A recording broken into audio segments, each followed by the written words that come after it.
farm to table, the journey of cheese is one of tradition, craftsmanship and delicious transformation. Join us as we travel across the UK and explore the fascinating process behind how milk becomes one of the world's most beloved foods. Welcome to Cheese and Bees Presents, a Cheesemonger's Guide. Hi, I'm Peter Pooley, cheesemonger and owner of Cheese and Bees. I have a deep love for cheese and a desire to share my passion with others. At the heart of my mission is a desire to challenge the conventional knowledge and pushing the boundaries of what we understand about food.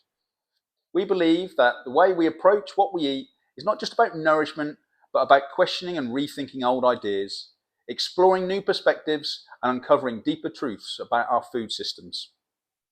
Cheese is one of the oldest and best loved foods and plays a huge part in science, nature and the history of world culture. We've developed this show where you can learn about the cheese making process, flavour profiles and perfect pairings to provide a down-to-earth and fun way to explore and appreciate the journey that our food takes as it gets to our plate. So come on, let's go.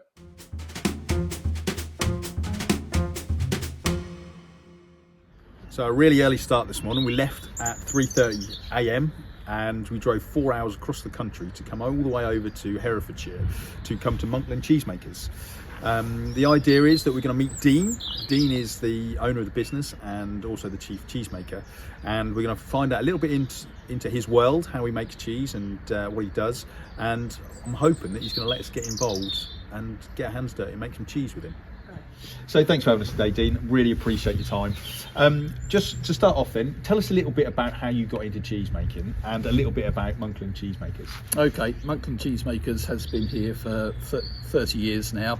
Mark and Kaz Hindle started the business 30 years ago. They were cheesemongers and they realised that nobody was making a hard cow's milk cheese in Herefordshire, so they decided over a drunken meal to put that right. So they went and learnt, they found a book called Practical Cheese Making by a woman called Ellen Yeld, who was the chief dairy instructress to Herefordshire back in 1917, and they found a recipe for the cheese that we now know as Little Hereford. It was called Little Hereford back in the day, which is a village not far from here. And it's a cheddar style cheese, and it's matured for somewhere around 6 to 9 months, and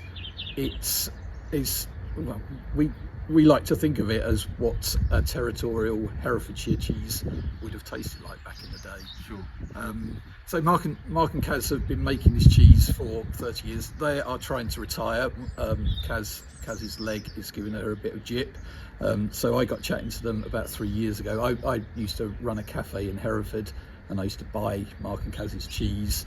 I've loved it for a long time. I had it at my wedding. So I got chatting to them when they were looking for someone to take on the business, and came and made cheese with them and fell in love with it. I've always loved cheese.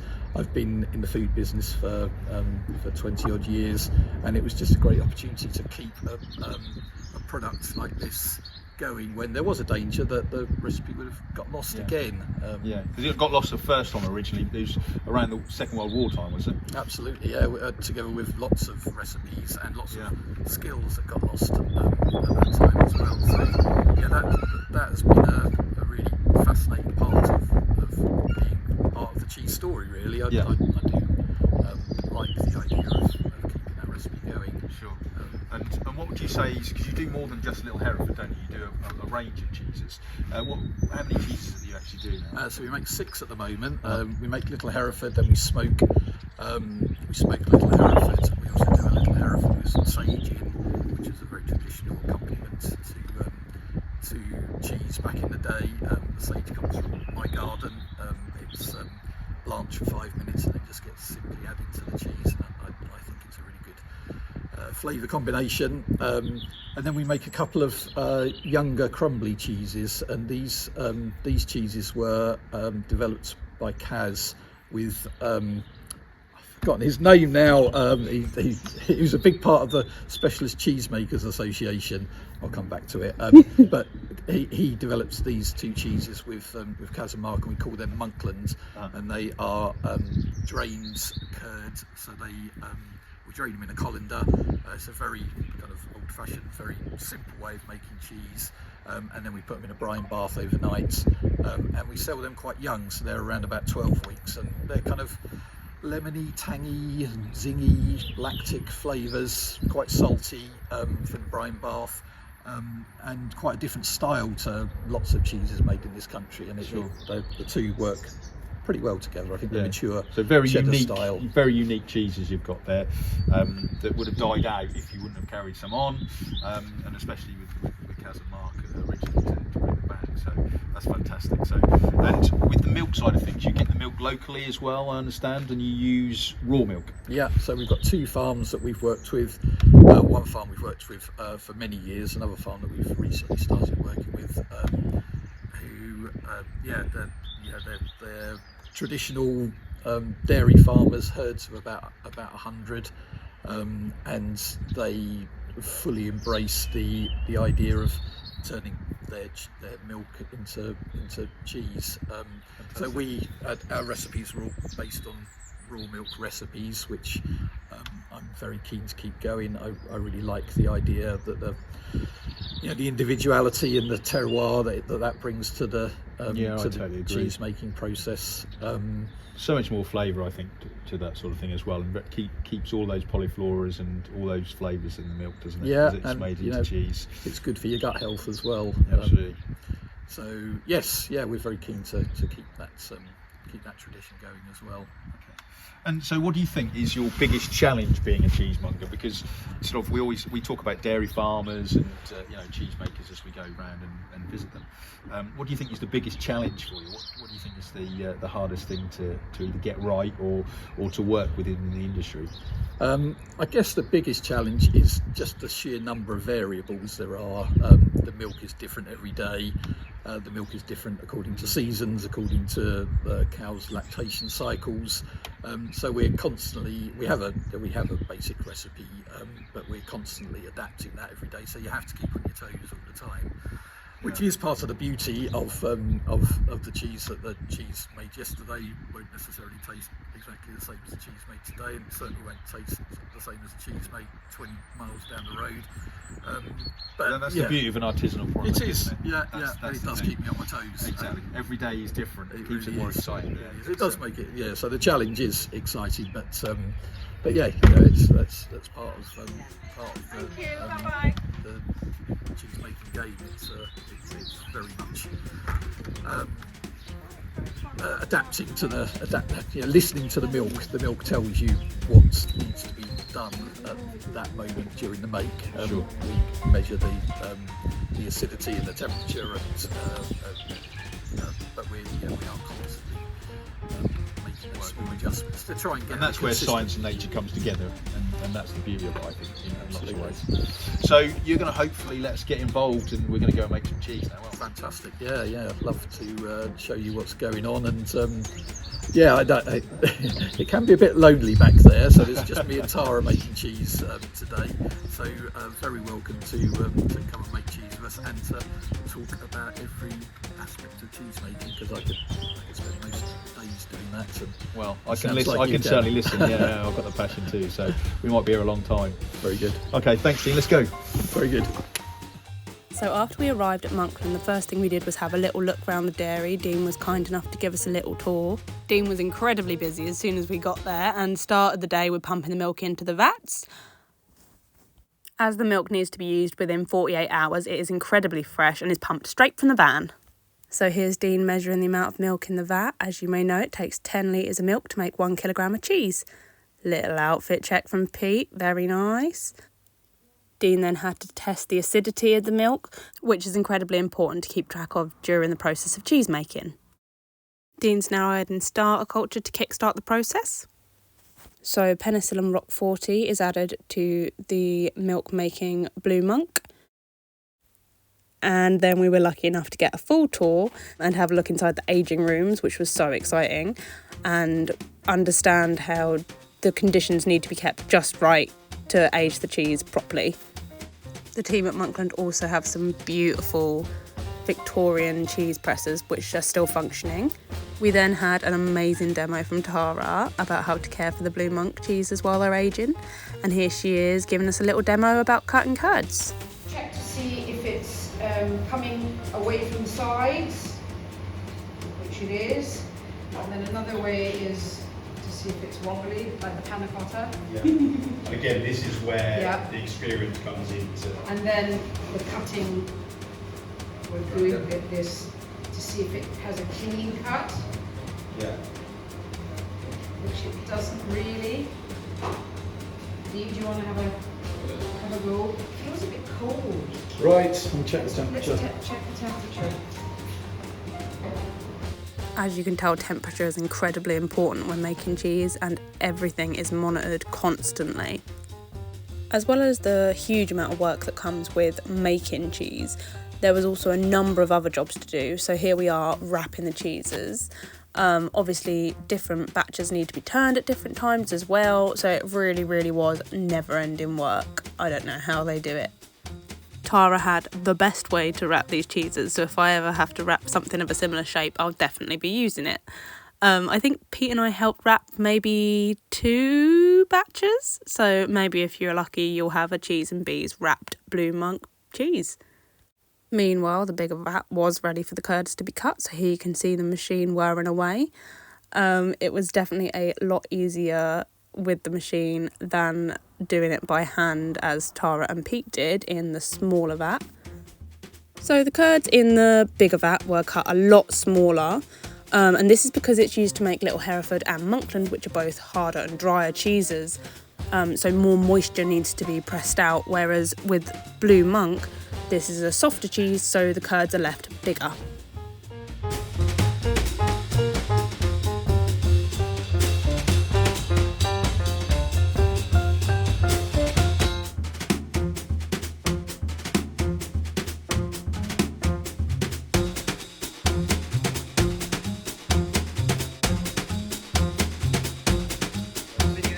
Okay, Oh wow.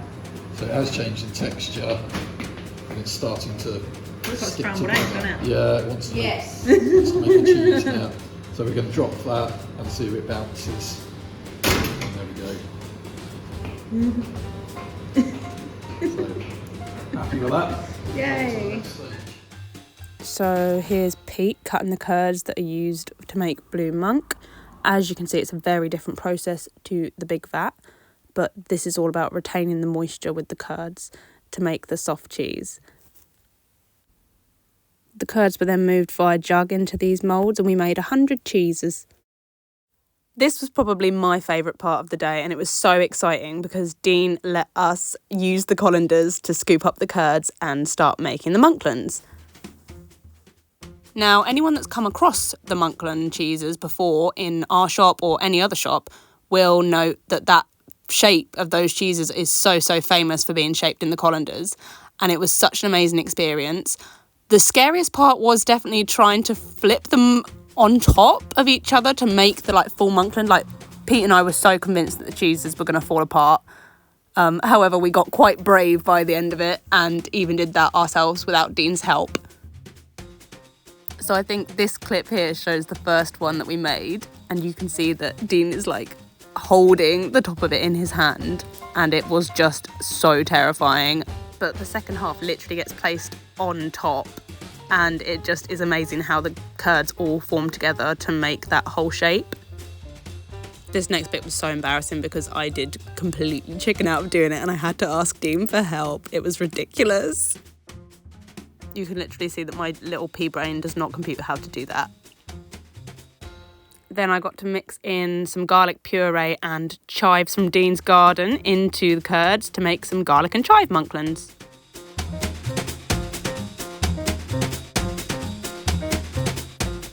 The freshly made Monklands are then turned as often as everyone can remember in their colanders in order to drain off as much whey as we can.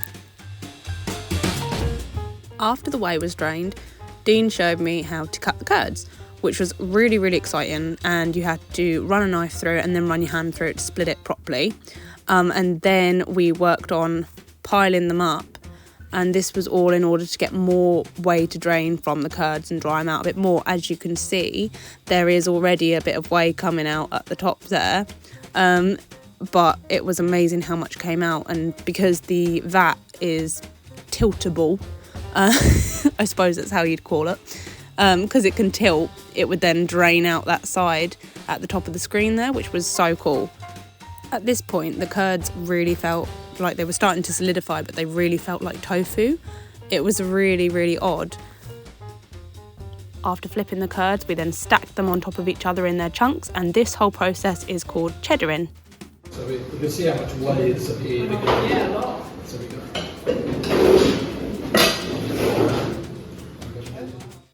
Now you can see in the back here, Pete moving the curds into the moulds via jug. Meanwhile, you can see Tara in the front there having a little snack on some curds. I had some myself and they were lovely. I can see why she couldn't resist. And now it's time for the best bit. And it's going to turn. Yeah. Go back.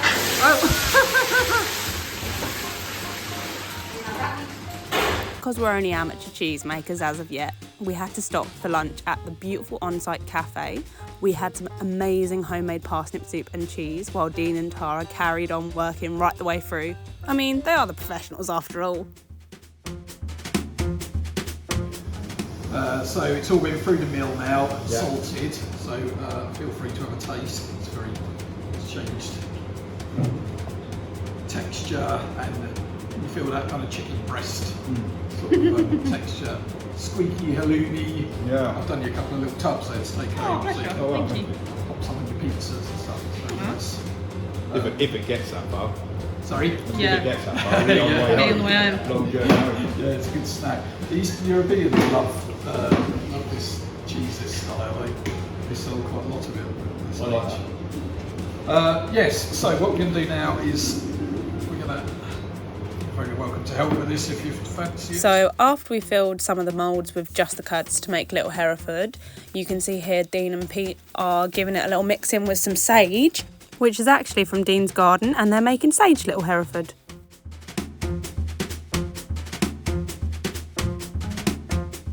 So this is the final step of the process that we got to watch, and that was the pressing of the cheeses in the Victorian pressers to make Little Hereford. It was really, really satisfying seeing Dean crank the wheel.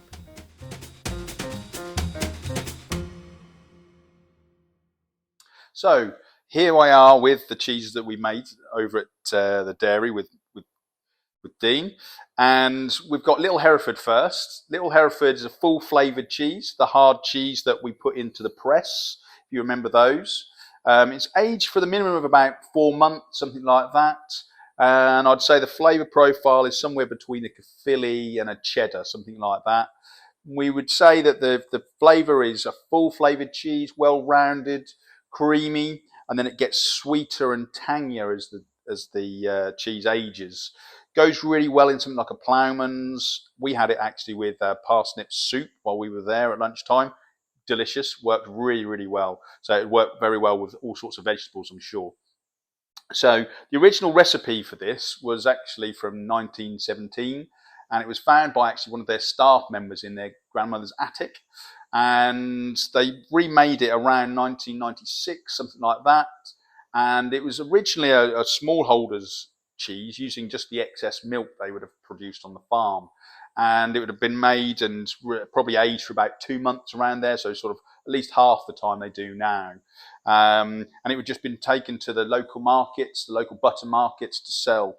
So fantastic story and history with this particular cheese, and they revived that back today.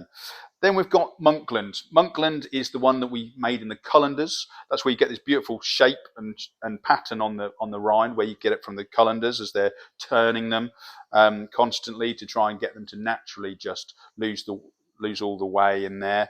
And those are then brine bathed, and they're matured for about 4 to 8 weeks, something like that, depending on how well the cheese is maturing. And this one, I would say, is a hard cheese. It's light, it's crumbly, got a lovely creamy texture, but sort of an acidic flavour that goes with it, so almost citrusy in a way. So we would go with something like some fruits, berries, those sorts of things would go really, really, really well with this, raspberry, strawberries, those sorts of flavours. So really interesting cheese, this one. Really good how they make it with the actual colanders. I think is very traditional way of doing it and draining the curd. So then we've got the Blue Monk. So Blue Monk, this is one of the smaller cheeses they make. So they're about this sort of size, about 250 grams. And the reason for that is that the blue and the cheese comes out in a much different flavour. As you can sort of see these little tubes through the where they're piercing onto the cheese, and the blue Rock 40, Penicillin Rock 40 runs through them. And these would go, I suppose, 28 days, something like that, before they wrap them. They pierce them twice during that period of time to get the little channels to run through, and you get these little pockets of blue that just form inside. And you get this lovely creaminess as it's aging, quite a soft cheese. Bovril notes, I would suggest, and this would go really, really well with something like a dark chocolate, or even something like a maple syrup, something sweet like that. So fantastic, interesting cheese, nice pairings with these ones. So I hope you've enjoyed it. If you have, like and subscribe to the channel, and we'll see you again soon.